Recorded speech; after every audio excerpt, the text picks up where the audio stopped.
रहो त हमरा से तू कैनी काहे वादा। अगे जाए के रहो त हमरा से तू कैनी काहे वादा। ससुरा जाए से पहले छौड़ी बदला लेनी राजा।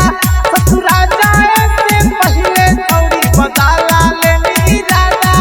अगे वैसे छोड़ के जाई जैसे मिललो कोई राजा। अगे वैसे छोड़ के जाई जैसे मिललो कोई राजा। ससुरा जाए से पहले छौड़ी बदला लेनी राजा। ससुरा जाए से पहले छौड़ी बदला लेनी राजा।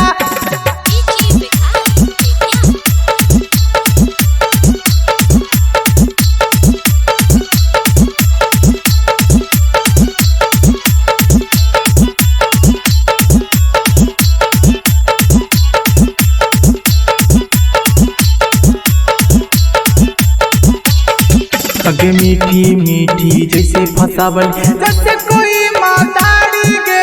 धोखा दे के चाल गे। जिंदगी हमार बर्बादी गे। जिंदगी हमार बर्बादी गे। अगे मीठी मीठी जैसे फसावली जैसे कोई मातारी गे। धोखा दे के चाल गे। जिंदगी हमार बर्बादी गे। बर्बादी गे।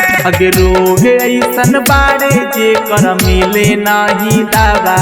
अगे रोग ऐसन बारे जे कर मिले नाही दावा। ससुरा जाए से पहले छौड़ी बदला लेनी राजा। ससुरा जाए से पहले छौड़ी बदला लेनी राजा।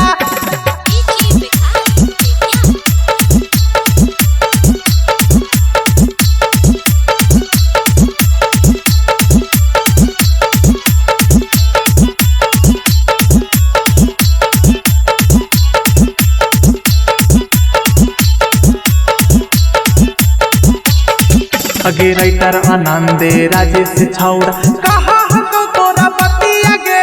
चंदा ने राजे अकेला के साथ चाल जाइनी रतिया गे। चाल जाइनी रतिया गे। अगे राइटर आनंदे राजेश छौड़ा कहा हको तोरा बतिया गे। चंदा ने राजे अकेला साथे चाल जाइनी रतिया गे। रतिया गे।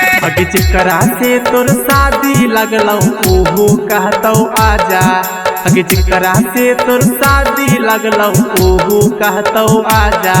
ससुरा